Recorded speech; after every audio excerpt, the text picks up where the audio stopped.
We had a client that we worked with, and she was really struggling with profitability. She kept raising tuition. She actually did 3 tuition increases within a 15-month cycle, and she still could not catch up. So I helped her work with our 6 money leaks in schools, and she only used 3 of the 6 money leaks and cut her expenses by 50%. 50. She did not fire anyone. She did not slash any of her programs, and she did not work more hours. Again, the 6 money leaks are not hacks or spreadsheets. These are patterns. They are small decisions that feel so normal that your school does, but they quietly drain your school's profit. So if you've ever wondered why you're working so hard, but still not seeing the return, this is your first step to clarity. Click the link in the show notes and find out what it's actually costing you.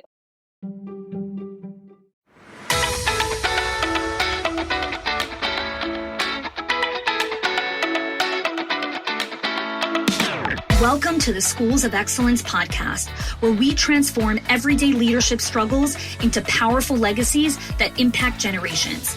I'm your host, Chanie, a 20-year veteran of school leadership who has helped hundreds of school leaders achieve what many thought was impossible through our signature programs, School Leadership HQ and Enrollment Engine. With our battle-tested frameworks and blueprints, leaders have achieved 90% parent retention, 50% less staff turnover, 15% improved profit margins, and increased enrollment by 25%. My mission is simple: to revolutionize school leadership by elevating the skills, the habits, and mindset of passionate leaders ready to create lasting change. Join me as we build your legacy of excellence, one transformative conversation at a time.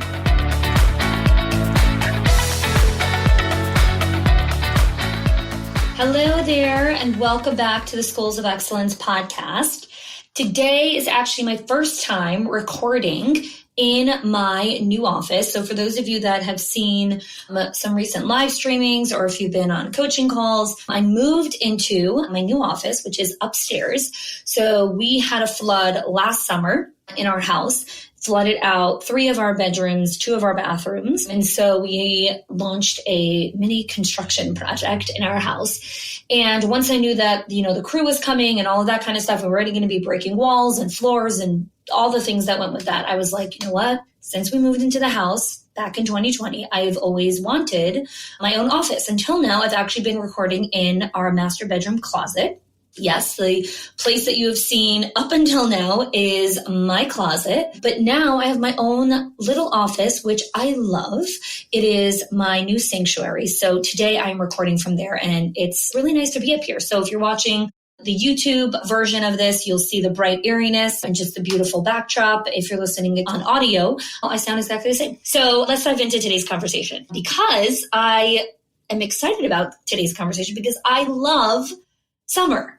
Love summer. Summer is my absolute favorite time of year. So let's dive into what today's conversation is about, which is the essentials. So not have you, because you've all had at some point where you've gone to a grocery store right before a storm. Okay. So this happened during COVID with like the toilet paper situation. This happens in Florida whenever there's like a big hurricane coming or something like that, or whatever it is, where you go into the grocery store, the shelves are half empty, people are grabbing things, your phone is buzzing, and then you're standing in the bread aisle and you're like, okay, what did I even come in here for, right? Then you just start grabbing like snacks and extra batteries and like this weird box of powdered milk that you're like, are we even going to use this? But when the pressure is high, right, and the fog is so thick, clarity and common sense go out the window, okay? And panic takes the wheel. And the reason for that is because leadership without a clear definition of your essentials feels foggy and chaotic. Now, the thing is that even the most experienced, smart, committed, successful leaders do this, not because they're careless or they don't have experience. It's because they have never taken the time to clearly define what matters most when the pressure is on. So the thing is that everyone knows what matters most in life or death moments, right? When the fire alarm goes off or whatever it is, right? Or they're shooting, or like everyone knows it's life. That's it. We don't need anything, right? You need the people that you love, the real breathing, living human beings, or your animals. If you have animals, that's what's going out the door. That's it. It's people and pets. That's out. everything else is replaced. Now, I'm not talking about life or death situations. I'm talking about a very different thing that actually plagues all of us, which is, what do we hold on to when the pressure is on? What do we hold on to when things are chaotic? Not what feels urgent, not what everyone else is grabbing. Like, what actually holds your school together when everything is swirling? I had a conversation, I had too many conversations with leaders that are really smart and have built multi-million-dollar operations, but they're still swirling in the same things because they keep saying the same thing. I couldn't do this month because it got too busy. I couldn't do that because I was covering in classrooms. I couldn't do this because we had 3 staff call out. And these are very passionate, committed people, but I tell them all the same thing. You keep making the same crucial mistake. You do not know what is essential. And so I want to redefine that word, and I want to help you uncover what actually holds your school together, especially when everything is falling. So summer is a time where a lot of leaders want to build systems, hire people, clean out the supply closet, revamp the onboarding. And I love summer. It is actually my absolute favorite season of the year. Yes, even living in Florida, summer is my favorite season. And for so many reasons, besides for the pools and the barbecue and the slowness and beach and hiking and all the things that come with it. I love the pace that summer really invites. Now, I had a conversation with a multi-site owner. She owns 6 locations. And she said, we are onboarding a lot of new staff, so we're really focused on staff culture. And I said, when someone's onboarding a lot of new people, and their default response is, so I have to work on staff culture, what that tells me is you still haven't identified the essentials of staff culture. Because if you're onboarding a lot of new people and you say something like, I'd love to do a special program or a special event for all the new people, that's totally different. Versus saying, I'm onboarding a whole bunch of new people, so I really have to dial in my staff culture. Well, yes, it's a better time to dial in your staff culture than ever. But when you're onboarding a whole bunch of people is not the time to work on your staff culture. You need essentials that are always being worked on. So if it gets dropped during chaos, meaning she's like, oh, we had all these teachers leave and then we onboard a whole bunch of people, so we stopped doing some of those stuff, but now we're going to start again. I'm like, no, that means that those things were never essential. Essentials are not what is in your handbook. They are what you do under pressure. Now, Esther Perel has a phrase that I love. I've heard her say it a handful of times, is circumstantial inevitability. Circumstantial inevitability sounds like, we were short-staffed, so I couldn't. Licensing showed up, so I didn't. Winter was here, so it was a busy season.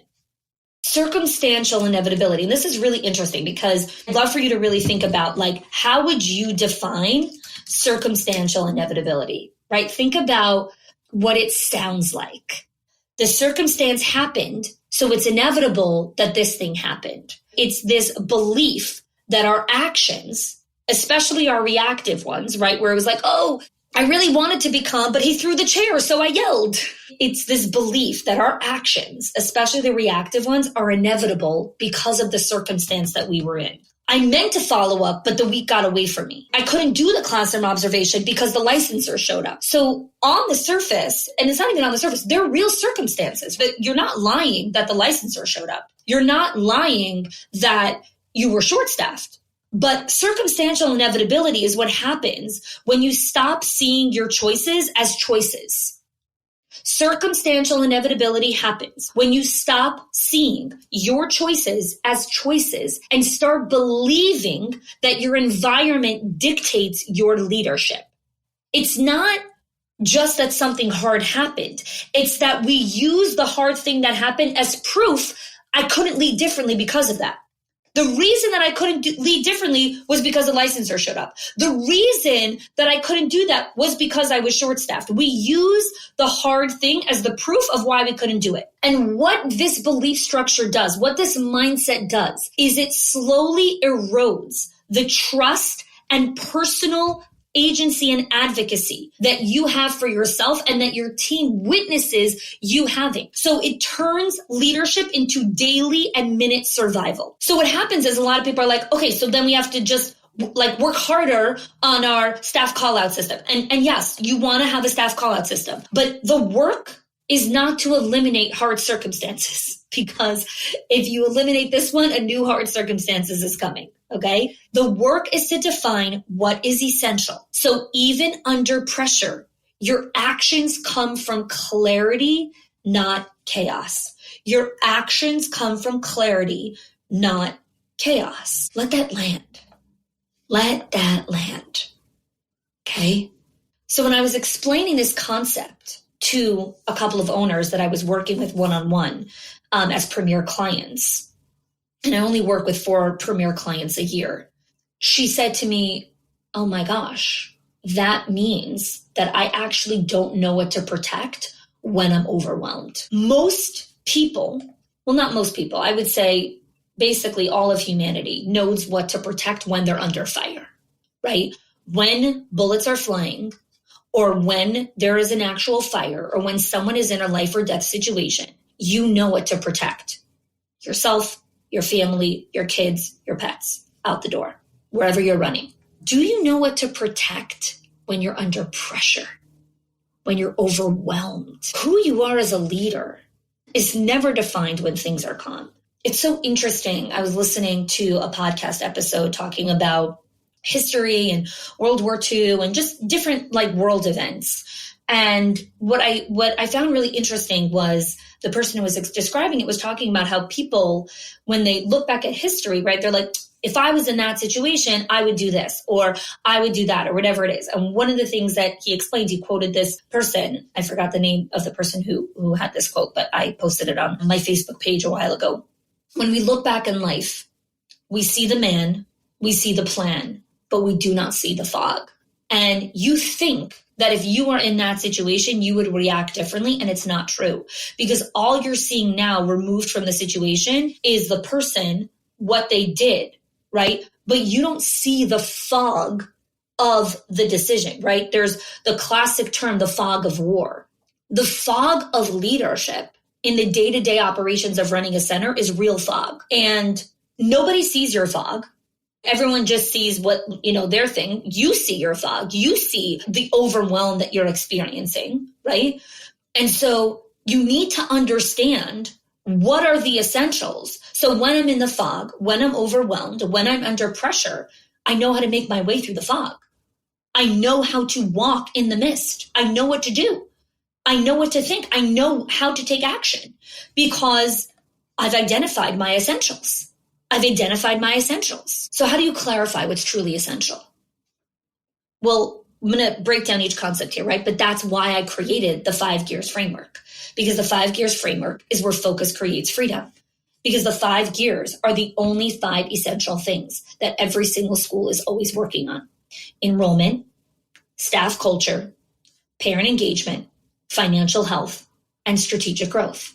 And each of these gears have a different set of essential rhythms that keep that gear alive, even in the fog, even in the rain, even in the snow, even in flu season, even when licensing comes, even when 4 teachers call out, even when you just had a baby, even when 2 teachers are postpartum, even when someone lost their dad, even when 2 teachers are walking through grief, even fill in whatever the blank you want. There are essentials in each of these gears that will keep that gear moving in momentum, even if fill in whatever blank you want. And again, in the show notes, you could take the 5 gears diagnostic to see what gear you need to work on. So now that we've looked at, circumstantial inevitability, and we understand what that is, and we understand that we need to understand the essentials within each of the 5 gears to keep the gears moving, let's look at some ways that we can, and we've defined what is essential, right? What do you turn to? What do you hold even in the fog? Let's walk through the core essential rhythms in each of the 5 gears. So let's look at enrollment. There are essential rhythms in enrollment. Full schools being at 90% capacity, 100% capacity is not an accident. It is not we're just really lucky. We have such a good reputation in the market. We're just really lucky. Free pre-K hasn't come here. We're just really lucky. We're in such a great location. We're just really lucky. Our parents love us. Stop looking at the success and the results that you have as luck. It is a result of very specific actions that you take consistently and predictably, and if you're a person of faith, God's blessing. So for me, it's always God's blessing, and then here are the specific essential things that I do to make a vessel for God's blessing. It is not luck that you are where you are. It is not. It is a specific domino effect of a lot of things that you've done to get there.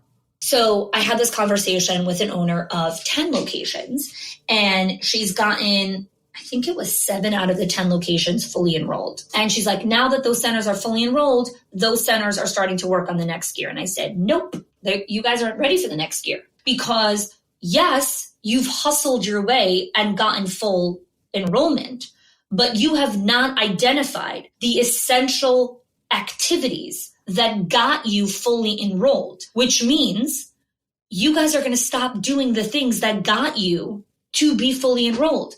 So do you know what's going to happen? In 6 months from now, you guys are going to ping me and say, we're struggling with enrollment again. Oh my gosh, I can't believe it. But you're not going to say, I can't believe it. You're going to say, we're struggling with enrollment again. The economy is bad. We're struggling with enrollment again. Parents moved. We're struggling with enrollment again. It's free pre-K. The constant circumstantial inevitability. So here is your invitation to stop and have agency in your life. You're struggling with enrollment again because you have stopped doing the essentials in that gear. Now, there are a couple of things that I can share that are essentials. You have to decide what makes sense for your center as essentials. One of the essential components, one of the essential rhythms in enrollment is weekly lead touch points. It means following up with warm and cold leads every single week, not just when you have time, not just when no one calls out, not just when you have a second, not waiting for enrollment to dip. You have block time on your calendar every single week where you work your leads list, you check your funnel, and you follow up personally. If you do weekly lead touch points, you will always have leads in your funnel to enroll in your center. Now, the thing is that people are like, but I don't really need to do that. We're fully enrolled, so I don't need to do that essential rhythm. That is what got you the fully enrolled school.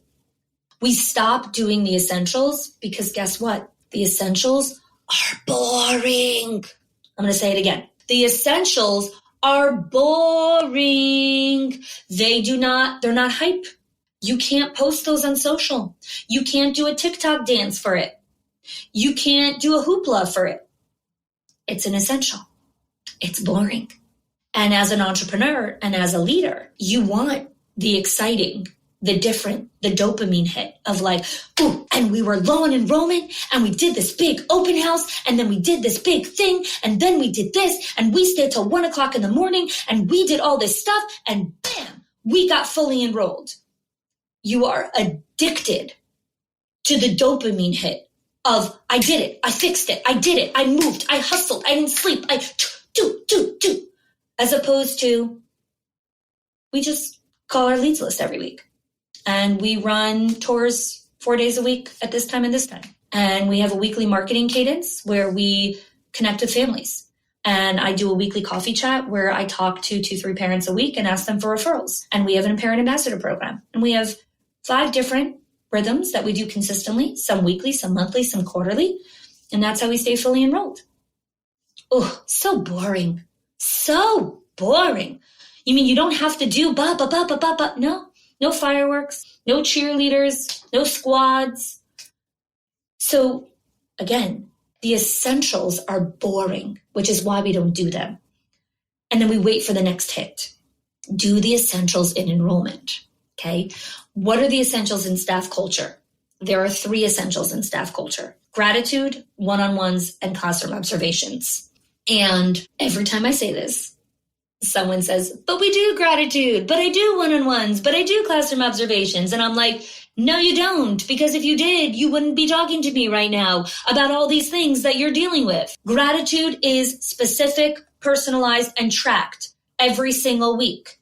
One-on-ones are per staff member, 20 to 30 minutes a month per staff member, connection points. They are not evaluations. They are not performance reviews. They are one-on-one check-ins for recommitment to what they're working on and check in on them personally. Quarterly classroom observations. They are not walkthroughs. They are not, oh my gosh, hey, how are you? Good morning. I love your sweater. Oh, you need purple paint? Done. Getting it in your classroom. That is not a classroom observation. That is not a classroom observation. Gratitude, one-on-ones, and classroom observations are rhythms where teachers feel seen, trusted, and tethered to the school. It is where they feel like they belong. Whew. The reason you don't do them is because you do not value them and because they're boring. They're boring. They're boring. They're not stimulating. They require vulnerability, all the stuff that come with that.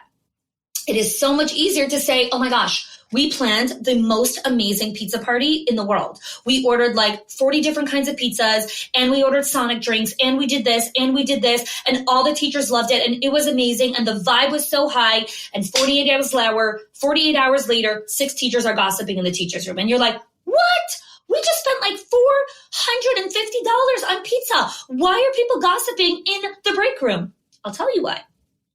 Because you do not have the essentials of staff culture, consistent, predictable. Not, well, I do one-on-ones. I just missed last month and 3 months before that because of that, and that. And I usually do gratitude. It was just this week was really hard because 2 teachers were out with the flu, and the other teacher just came back from maternity leave, so I had to get her reacquainted. But don't worry, I'm getting back on it next week. Chanie, it's happening, starting again next week. That is the problem. You start and stop all day long. That is not protecting the essentials. It's not protecting the essentials. What are the essentials of parent engagement? Monthly touch points and storytelling. It's having a consistent rhythm of proactively connecting with parents before there's a problem. It is connecting with parents, parent-facing gratitudes. It's not about fancy. It's about being consistent. Another rhythm, live visibility. Are parents seeing you or the director, right? 5-minute pickup presence consistently builds trust. And you know what else it builds? Referrals, right? People are always like, well, how do I get referrals? I'm like, here's the easiest way to get referrals. Stand in the door and greet families every single morning for 6 months. Well, that's going to get me referrals. You mean I don't need a fancy, software system and, sign up with this program that charges $900 a month? And then I track it on this amazing Trello board and we do that. No, here is how you get referrals. Build trust. Stand at the door consistently and predictably every single day for 6 months. You will see what will start to happen. People will actually start to give referrals. Okay, financial health. There are essential rhythms in financial health, right? You don't just look at the spreadsheet when cash is tight. You understand how to forecast, right? Which brings me, by the way, back to enrollment. One of the rhythms in enrollment is a graduation forecasting, right? You need to have a forecast of who's leaving and who you need to replace, right? That's how full schools are built, okay? That was just me swinging back to enrollment for a second. Another thing in financial health, right? Like tuition auditing. Another rhythm in financial health, running our 6 money leaks diagnostic every quarter, running the 6 money leaks diagnostic. Because guess what? It's called 6 money leaks for a reason, because it's not called 6 money floods. You're not having a flood. You feel the flood when you let the leak happen for months and months and months and years. That's literally what happened in our family. We didn't even realize that we had a leak and mold growing. We had no idea. We saw this thing inside of the bathroom, and I think I had our cleaning help scrub it 4 billion times. And I was finally like, okay, I guess it's just a stain. I didn't think to be like, okay, 1 second. A stain doesn't just show up on the wall. There's probably something behind the wall. There's probably something happening there. And then our water bill went up a little bit, but it was slow. And so we didn't really see increasing. And then later, right after, it became an actual flood. And when we stepped on the floor in the girls' room, we were stepping on slush. And I was like, okay, Then when I looked back at the water bill, I was like, oh my God, like, how did I miss that? Our water bill went up significantly. Of course we were having a leak. There was a stain on the wall. Like, how did I miss that? Well, we didn't have a rhythm to review these components. And lastly, strategic growth, right? What is one essential rhythm in strategic growth? Quarterly team meetings, right? It's not about growth. It's about doing the right work. The essential rhythm is that you recalibrate as a team. You're doing an alignment check. Am I still holding what's only mine to hold? Are you still holding what's yours to hold? What's no longer serving us? Where are we trying to scale chaos instead of clarity, right? These are just great questions to ask at strategic growth conversations once a quarter. And again, that is a rhythm, okay? That is an essential. Where do we go from here? We need to understand what is essential in the gear that we're working on for next 60 days. That's why we have the 5 gears diagnostic in the show notes. Find out the gear that you're working on. And then if you want to know what's essential, that's what we do in our profit and growth call. You're not looking to do everything. You have to look at what is essential. You need to look at what is essential. And if you're not doing it when things are hard, it's not essential. It's just not essential. And the summer is the best time to redefine that. It's the best time to redefine it. Not what sounds important, not what looks important, but what actually holds your school together. Take the diagnostic, audit your rhythms, trim those money leaks, cut those money leaks. And remember that the summer is not just about having a better September. It's really about building the essential rhythms that will really hold your school. So thanks so much for joining me for today's conversation. If you have found value from this conversation, please take a moment, share it with a friend, share it with a fellow colleague, post it on social, tag us. When you do this, you help us be part of our mission, which is to continue our global conversation about what it takes to build and sustain schools of excellence. Thanks so much for joining me. If you are loving the Schools of Excellence podcast and have gotten any value out of it for your school, I would love if you can do 2 things for me. 1, subscribe to the show so you never miss an episode. And 2, can you please leave us a review? Reviews help other school leaders know that this is the place to learn how to build a school of excellence. And I would be so grateful if you can do that for us. Your help and support makes this show to be able to be listened by the thousands of other school leaders all around the world. Thanks so much for listening, for giving us your time and attention each and every week. And I appreciate that you have joined us.